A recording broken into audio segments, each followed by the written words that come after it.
On se retrouve aujourd'hui au studio 937, fondé par Bruce Vandero, le fondateur aussi de Planète Kero, pour l'application Radio Me App.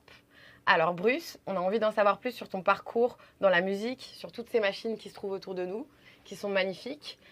Et on voudrait savoir comment est-ce que tu as eu l'idée de fonder ce studio, à partir de quel âge tu t'es lancé dans la musique, comment, et comment tu es arrivé aujourd'hui là où tu en es, dans ce studio, à fonder le studio 937.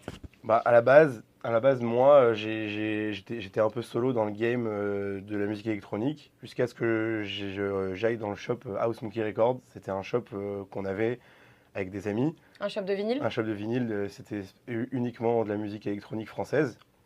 D'accord. Et du coup, moi, comme j'y allais tous les jours. C'était un peu le nouveau shop de Paris et on était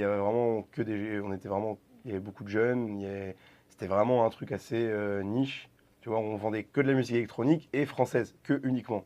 Ok. Donc c'était vraiment assez restreint comme choix, mais il y avait quand même pas mal de refs et c'était vraiment cool. Donc il y avait pas mal de monde qui passait et il y avait des habitués. Il y en avait qui venaient tout le temps, tu vois.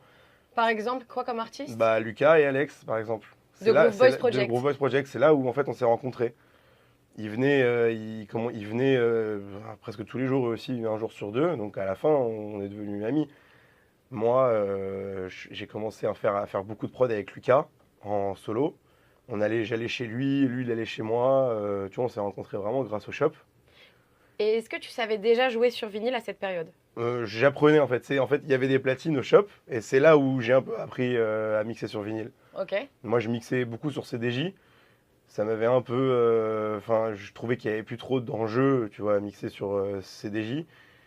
Après, c'est revenu, mais pour d'autres raisons que ça a été avant. Mais le vinyle, il est arrivé dans ma vie.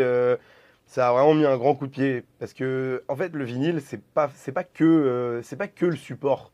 C'est tout un concept. C'est vraiment tout un concept, le vinyle. C'est quoi ta vision du vinyle?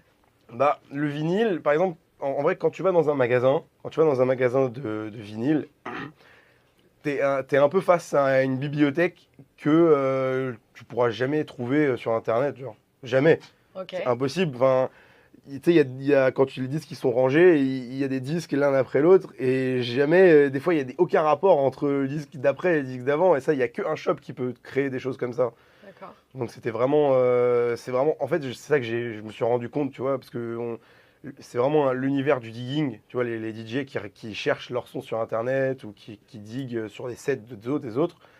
Diguer dans un shop de vinyle, c'est un truc vraiment, genre, totalement à part entière. Genre, c'est magique parce que tu peux vraiment tomber sur des rêves de fou, sur des trucs que tu pensais pas que ça